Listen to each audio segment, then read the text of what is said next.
Let's say you're an expert skier or rider. You probably live and breathe the mountain. You probably get in dozens of days on the slopes every year.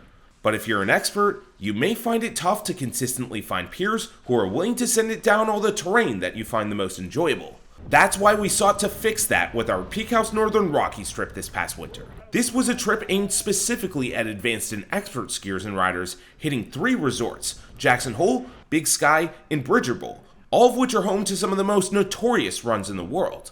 We brought along a huge crew for this trip. But what happens when you bring a bunch of adrenaline junkies together to almost exclusively hit terrain that most people will never attempt in their lives? Well, in this video, we'll take you through the adventure that was PeakHouse Northern Rockies and show you exactly what made this trip so incredibly special. Let's jump right into it. The PeakHouse Northern Rockies adventure began with everyone arriving in Jackson Hole. And some of our group arrived early enough to actually get some skiing and riding in the day before the trip proper. Meanwhile, I was running errands, including picking people up from the airport and getting groceries. All right. First grocery run of the trip. Should be enough. You may have recognized PeakHouse veteran Sam Daly in that last clip, and that's because running a trip this big can't be a one-man effort, and we asked him to come on as a trip co-lead. In fact, this trip was a good mix of returners and newcomers, and it wasn't long before we were all together in the accommodation and breaking bread over a home-cooked meal. Who wants some microplastics? Hey, I mean... Too bad, you already have some. On the first official morning of the trip, everyone had different priorities. Some of the group rushed straight up the tram to check the status of Corbett's couloir, but unfortunately... Yeah, I feel like if it warms up too much, they'll just keep it closed because of the cornices. Luckily, Jackson Hole wouldn't be much of an expert's mountain if there weren't plenty of other difficult ways down, and our various split groups all quickly found their own zones to have some fun in. Meanwhile, I myself was just making my way up to the mountain. Yo, what's up, dude? Dude, I'm so excited to finally be skiing. What's your name again? Adi. Will. This guy's got it. Oh yeah, this guy knows what's up. You want to send first? I can send first. You got 2 camera guys for you right now. But I'd hardly even settled into my first run when the first incident struck. One of our trip-goers had a little bit of a malfunction with his binding, and he somehow made it down with only 1 ski. I'm good. Wow. Did you guys see my ski up there? I didn't see it. Yo, guys, we have a mission that we need to fulfill. So the ski retrieval operation commenced. Yeah. Oh, you guys came down this phase, eh? Also, we can replay my GoPro footage to see what actually happened. And see, analyze the maybe situation. spot the ski. Yeah. Crime scene. They're like, yeah, crime scene investigation. Enhance. Just like Yeah, skis off, skis off. All right, ski's already off. So Yeah, same so route you somewhere. guys took. Yeah. And Oh, I see it. Oh my God. All right, gather around, boys. 1 PeakHouse ski rental for Adi Sinkal. what a hero. Bon appetit. With everyone fully equipped up again, we headed back up to hit the notorious Alta chutes. But it turned out that we weren't the only crew cursed by the mountain today. Oh, yeah. There's a ski. Wait, Who's another that? one? Wait, one of those guys dropped their skis? Yeah, it's not us. Regardless, we headed on down the chute. Let's get it.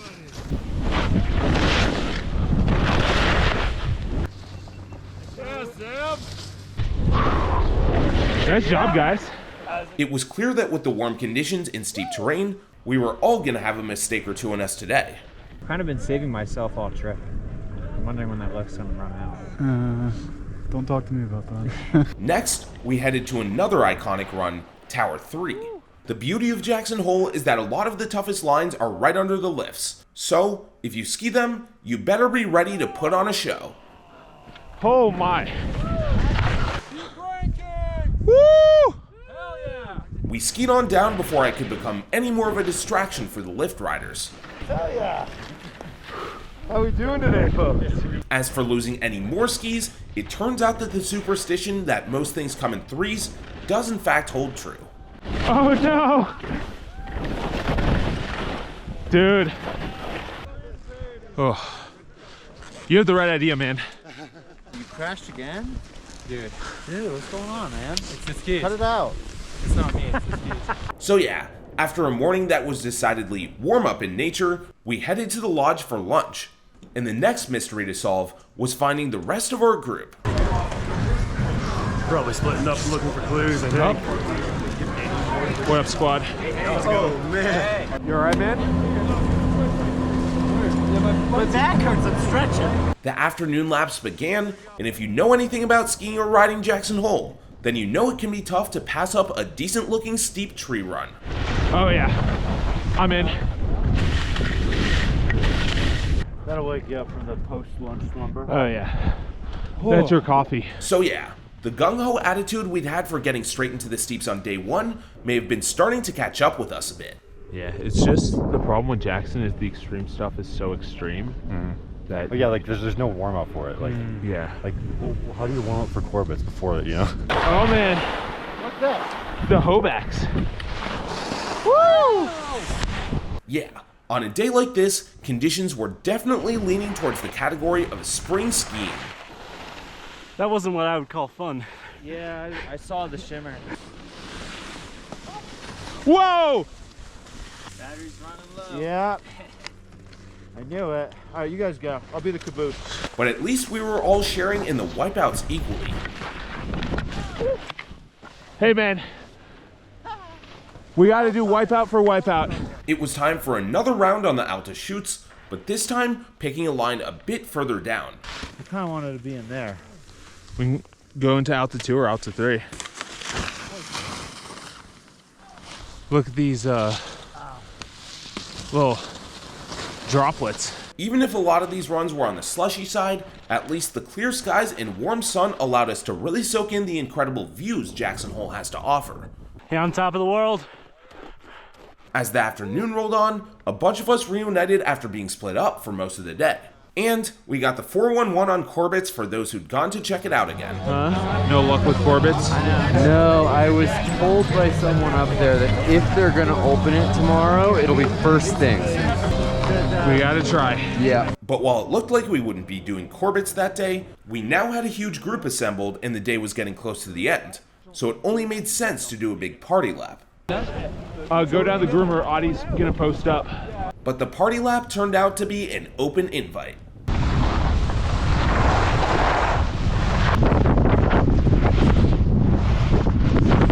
Yeah, this run was definitely a vibe.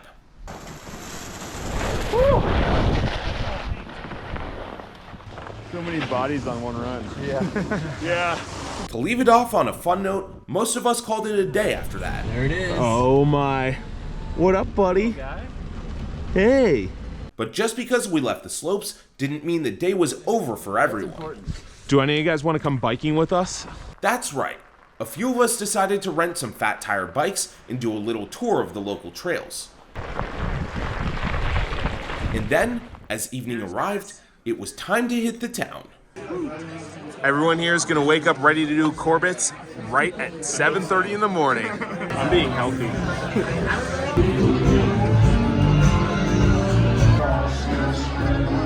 I don't have a hangover tomorrow. This is going to be insane. But we had to recover from our night out quickly, because the next morning we were back at Jackson Hole again, and it was another rush to reach the tram before the line got out of hand. Day 2, Jackson Hole. Luckily, we managed to hop on the first tram of the day, and the first thing we did when we got up there was pretty much what you'd expect. Alright, what's our mission now? Our mission, should you choose to accept it, is to check out Corbett's. Do you want to go in and look? This has now been time number 3. Time number 3 of looking and not being able to ski. Oh my. I can see why they don't have it open. So yeah, it seemed like once again, this would be the closest we'd get to skiing this iconic run today. Alright, do you want to check out S&S too? Have you seen it yet? I've not. We walked over to the edge of the cliff to take a look down an even gnarlier line, the infamous and rarely skied S&S couloir. I don't want to get much closer than this. Oh, I can see the entrance from here. Oh yeah. Oh my. One last look at Corbett's, I'll be back for it. and it was time to get down to the real business of the day. Unfortunately, the multiple days of sun were taking an increasing toll on the slopes. The conditions over here are much worse than they were the last 2 mornings. But we weren't going to let that deter us from the morning's destination, the hike to Casper Bowl. Sweet. Down to the hike. Yep. We set out on the hike, and things were looking up. The snow doesn't seem too bad based off of what it feels like right now. And it turned out that great minds think alike, and we ended up running into a big portion of the rest of our group. What up, buddy? Hey! How's the hike? For me? With Yeah. a pretty big span of terrain at our disposal, it was time to pick a way down. Yeah. I'll point out where various things are. After you, Mr. Daly. Before long, we arrived at our line. I skied this in fresh powder last time. Woo! Oh yeah.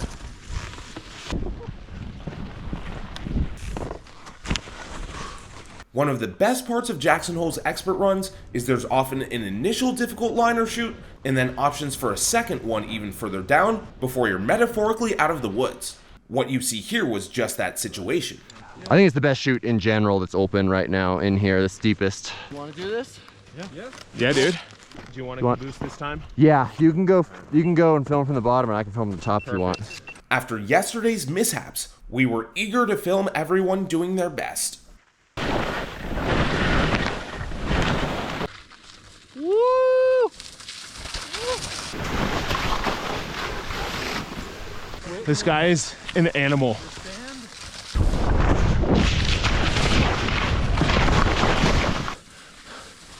You dog. It seemed like after a day to settle, we were actually getting into the swing of things. It was time to head back up to try another shoot we'd gone past earlier, this time with a full group. All right. Oh my god. Go, go. 3, 2, 1, peak rankings.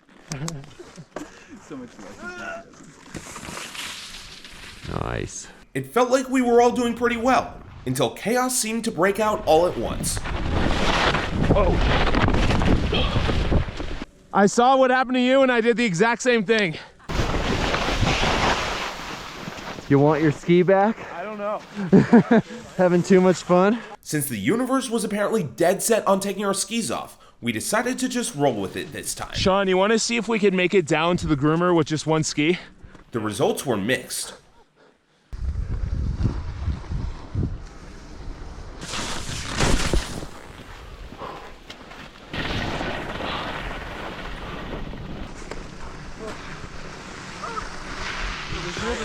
Nice job, man.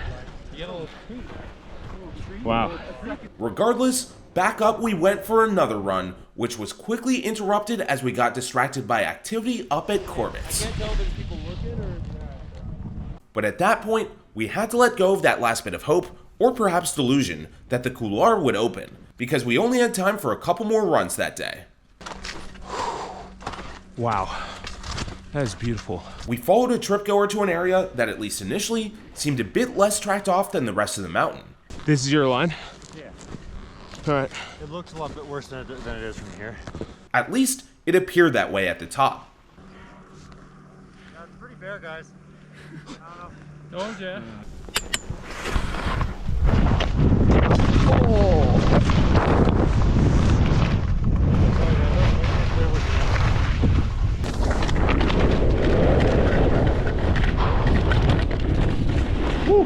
Further down, we arrived at one last fun little drop.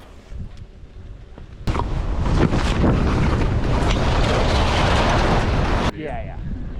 Yeah.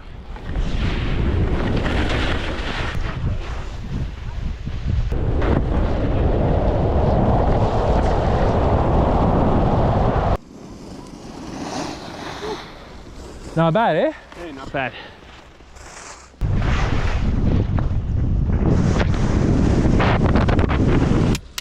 Woo!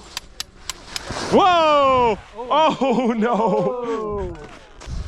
I jumped that way earlier than I had in the past and went huge.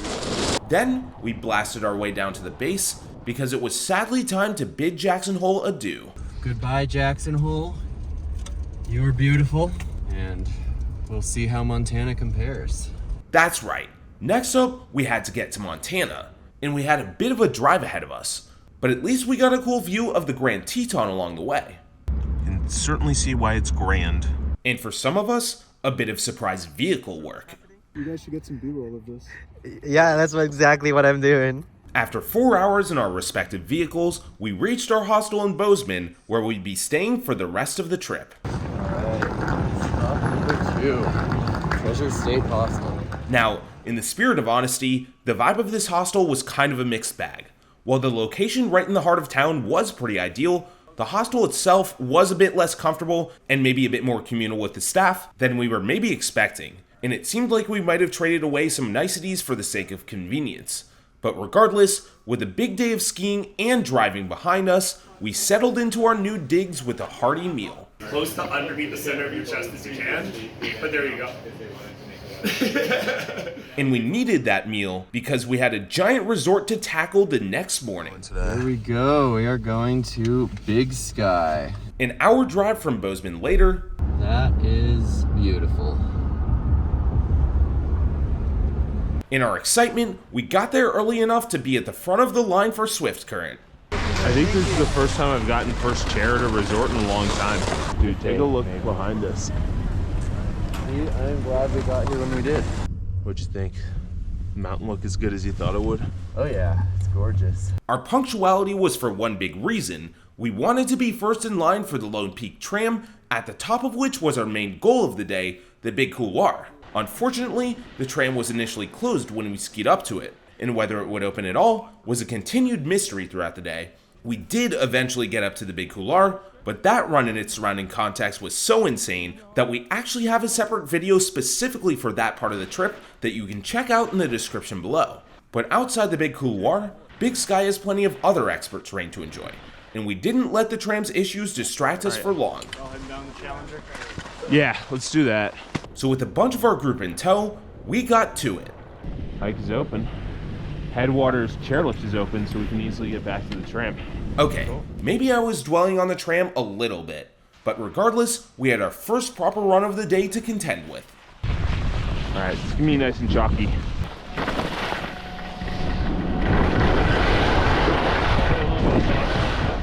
Big Sky's the type of mountain. The first lifts you see look like they're the nicest things ever, and then you go everywhere else. Despite the old lifts we were dealing with, our tripgoers had plenty of positive first reactions to the resort. But like, even coming up to it, you start going like, wait, that's also part of Oh, Big yeah. Sky, right? Like, No, I mean, this is like one of those mountains where you actually see the craziest peak and you can ski it. yeah. After that, we embarked on our Big Couloir adventure, which you can again see in our other video. But it was a good thing we tackled the gnarliest terrain when we did, because by the afternoon, they'd closed almost all of it. Yeah, I think they might have just closed it. Closed is closed. Oh, closed is closed. Closed is closed. And it was kind of no wonder, because the conditions were decidedly low tide. We hit like every rock coming down. I tried to like pave a path for you guys. Our final stop of the day was the brand new Madison Bubble 8-pack. Wait, guys. Can I put down the bubble for some B-roll?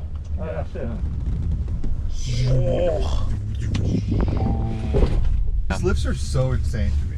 Like, I can't believe they have so many of these crazy. It's like we're in Europe. After a final lap through some trees, we called it a day and headed back to Bozeman. In town, we got a bite to eat and took in the local nightlife. Your 11 p.m. thoughts? Well, I'm tired, but I don't want to go to sleep. I'm having a good time, and I hope my sheets are clean in the hospital.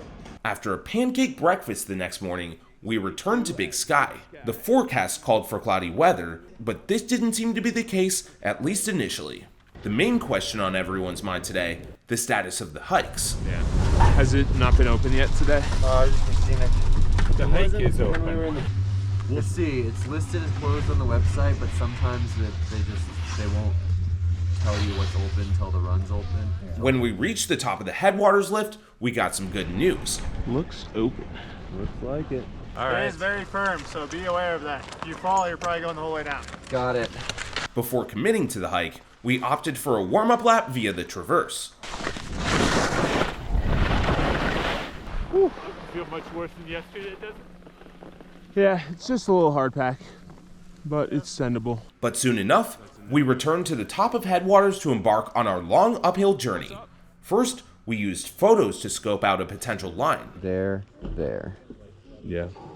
So that's Rock Creek. That's Rock, I think, and then this is Jack, where it's a little wider. As we passed through the gate, the clouds began to roll in. I mean, I say that. I can no longer see. How far along are you guys thinking of going? Probably one of the earlier ones. Yeah, you can see the clouds starting to roll over. Yeah. Just on account of that, I might start to get a move on. Moving, yeah, I don't blame you. The incredible views of the last 3 days had been quickly supplanted by a gloomy atmosphere, and we had a frankly sketchy path ahead of us. I think we gotta be a little bit careful in this section. Yeah. It felt oddly somber and eerie on top of the mountain today. It's the one time I wish it was a little bit actually windier up here. Really? Yeah. Yeah, this one's gonna be quite icy, I think. How is it? It's fine. It's just that first part. It's a little icy. The trick is to have a lot of time put in all the time. That is always a great idea. I'm in Jesus. Yeah, with the conditions, rocks, and lack of width, this was probably one of the sketchiest hikes we've ever tried. You know the thing that I'm wondering though? Would you stop falling faster because of the rocks? But after 20 or so tense minutes, we arrived at our line of choice. Jack Creek. And with the views toward Lone Peak clearing up a little bit, we decided to take some photos. One second here, let me take off my helmet. I keep on having so many pictures of me with the helmet on. I look like an egg. Yeah, I know. Oh, this is actually an incredible view. I know, that's why I was like... Holy moly. The next big question was, with a rocky entrance to a very steep run, where exactly would we put our skis back on? For me, I'm just gonna strap in here because this is the flattest place to put the skis on. I think this is looking easier than that. You want to wait till I go all the way through? Absolutely not. Not allowed. For those of us who chose to clip in at the very top, we had a precarious entry to navigate. Oh yeah, the back of your skis definitely don't exist. Oh yeah, no way. It's okay, they don't ever have an edge anyways. Welcome to the abyss, folks. Don't fall. I'm gonna take this one pretty slow since I can't really see down that well. I don't think you can't see. What do you mean? Oh, I'm straight lining. Yeah. Yeah, let's see if I can break my speed record. Sarcasm aside, Abyss pretty much summed it all up. It was time to descend into the void.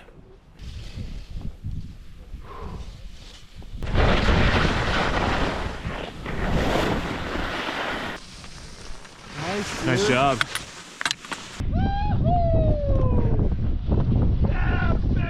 Yeah, I love it. I love skiing. I love skiing. It's like so much more scary when you can't really see anything.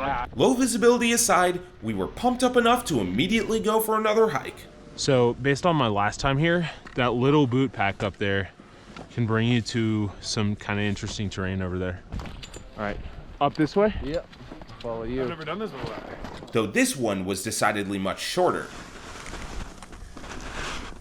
Wow, you're right in my line of fall. Oh yeah, but I trust you.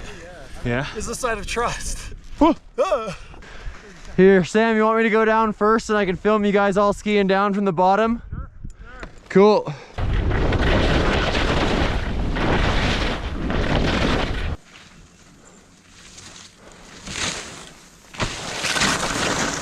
Nice. As morning turned into afternoon, it actually began to snow for the first time on our trip, and we all split up with different priorities for our last few hours on the mountain. But eventually, we all met up at the bottom once again. Hey, great job on the course, guys. Yeah, I got a stone lodged in here. Oh, nice. I don't know how I did that.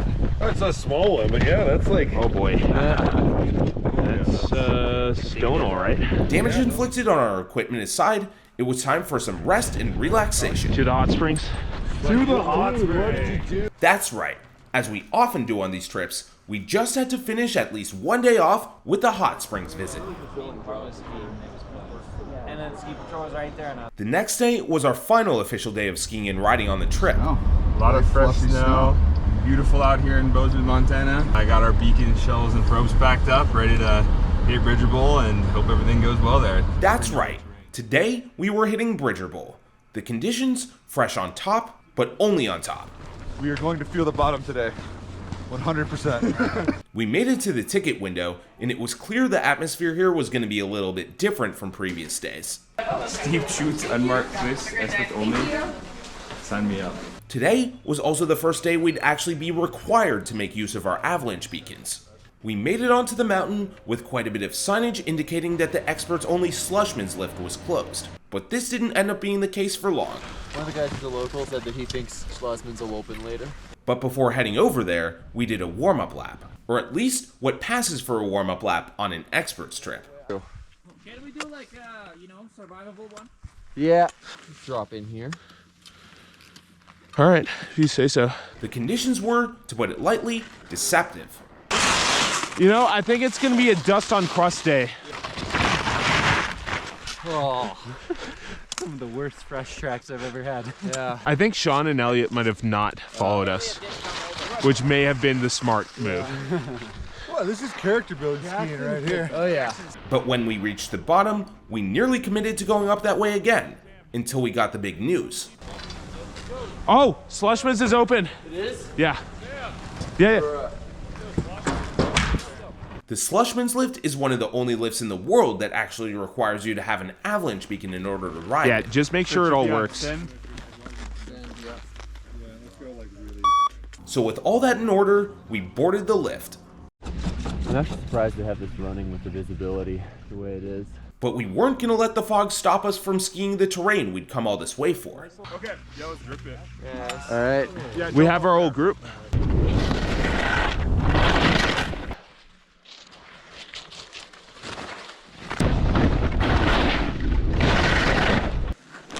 How's everyone's legs feeling?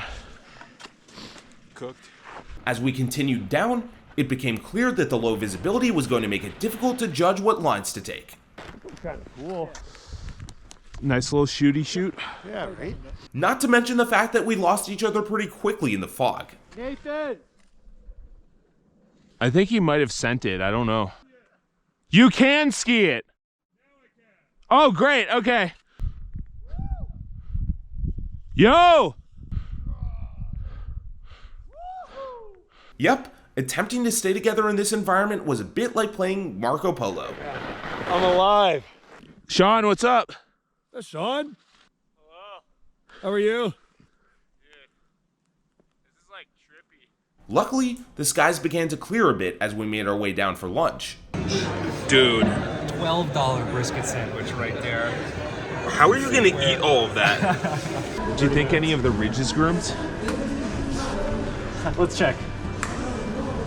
No. As the afternoon arrived, we headed back up to do Bridger's notorious ridge hike. This was arguably going to be the biggest undertaking of the day. Is there an easy out if we get there and it looks like scuffed and terrible? No. You may have noticed that we're hiking next to a surface lift, not riding it. That lift is not open to the public and is reserved for ski patroller use only. It was up here that we decided to leave our mark. PeakHouse 2025! Woo! Woo! There was a bit more traversing and hiking to do from there, but as the clouds began to roll away, it turned out to be well worth the effort. Oh, what a view. Where are you guys from? Where are we from? Not anywhere as beautiful as this. We finally arrived at the run we wanted to do, Hidden Gully. Yeah, it was actually, I think it was a little foggier even when we first got up here, so I think it is clearing out. The clear skies on the backside of the resort combined with the fog down below created a really interesting visual. Oh my. Yo, check that out. Shadow. Still see us. Oh my. You're not kidding. That is Rainbow, yeah. freaking cool. It's the angels telling us we're about to die. How is it? From there. I'm gonna go from this side. Okay. No one else goes. It was time to commit. Beautiful.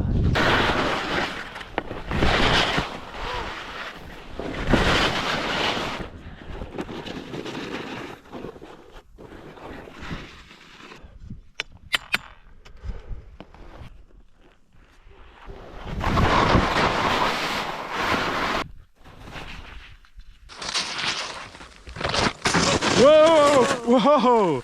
The top is nice, but as you keep going. Yeah, especially on that choke point. Then, as one of our group mates, Alex, made his way down, in keeping with the theme of the trip, there was one last equipment mishap.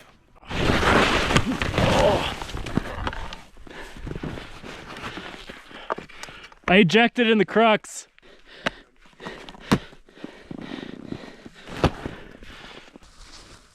Woohoo!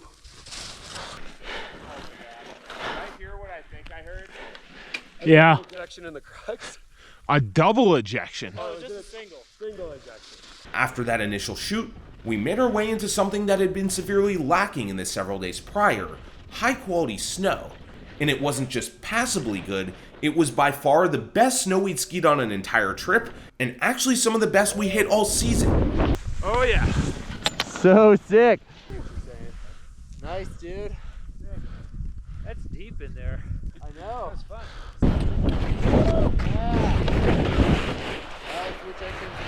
Alex did something very adventurous on his way down. What did he do? With one ski, right? Oh! Here, you guys go ahead. The quality of this run put us into a bit of a euphoria. Woo! That was amazing, dude. Oh, I love skiing. Whoa! We legitimately might have saved our best run of the trip for last. Yeah. That was mandatory fun right there. Mandatory fun, I like that. Unfortunately, we didn't have time to go back up again, but we did decide to finish the day off with a celebratory run through the terrain park. I might go for a leisurely stroll through here. Hey, you know what? There's nothing wrong with that.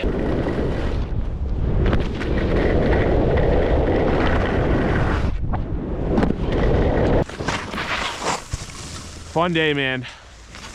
Fun day. Awesome. And with that, we were able to leave Bridger Bowl and the trip as a whole on a true high note. So that was the first ever PeakHouse Northern Rockies road trip. For us here at Peak Rankings, it was our first time organizing a true road trip in the US, and our first time organizing a trip that was specifically targeted towards experts. But what was really surprising was that for most of the trip goers, it was also their first time going on a trip with so many other experienced skiers and riders. Sure, the conditions weren't ideal for most of the trip, and not everyone made it down every run without falling.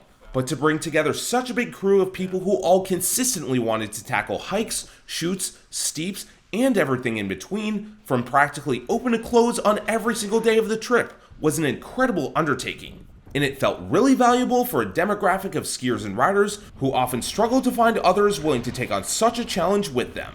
And that's exactly why we're doing it again. This upcoming March, PeakHouse Southern Colorado will be our second ever trip designed specifically for expert skiers and riders. Sam D and I will be running it back as co-leads, hitting Telluride and Silverton, with a focus specifically on the notorious hike-to terrain at both resorts. You'll have an optional add-on for heli skiing at Silverton at a surprisingly affordable rate for that type of activity, plus an addendum to Crested Butte if you have some extra time and want to hit some more incredible extreme terrain. But while the terrain will be hardcore, we've learned our lessons and we won't be slumming it for accommodations this time around. We'll be staying in premium private chalets at both locations, with ski in ski out access to Telluride and Silverton's accommodations right in town and just a short drive away from the mountain. If you're an advanced or expert skier or rider, and you've been looking to try out some of the most intense terrain in the world with a crew of like-minded individuals, this is the trip for you. We also wanted to note that the PeakHouse Northern Rockies trip was perfect for one other thing, recruiting new PeakHouse leads. We actually recruited 2 people from this trip, Alex Conrad and Brendan Saylor, to organize and lead future PeakHouse trips. If you're not necessarily looking for something as intense as Southern Colorado, but still want to shred with some other experienced skiers and riders this winter, be sure to check out Brendan's trip to Washington State and Alex's trips to Utah and Austria, all 3 of which will cover plenty of steeps without the same level of hiking involved. And for those of you who aren't experts, we have plenty of other PeakHouse trips going on all over the world. To find the right one for you and to book your spot before they're all gone, check them all out in the links in the description below. Special thanks to our Peak patrons, and see you for the next one.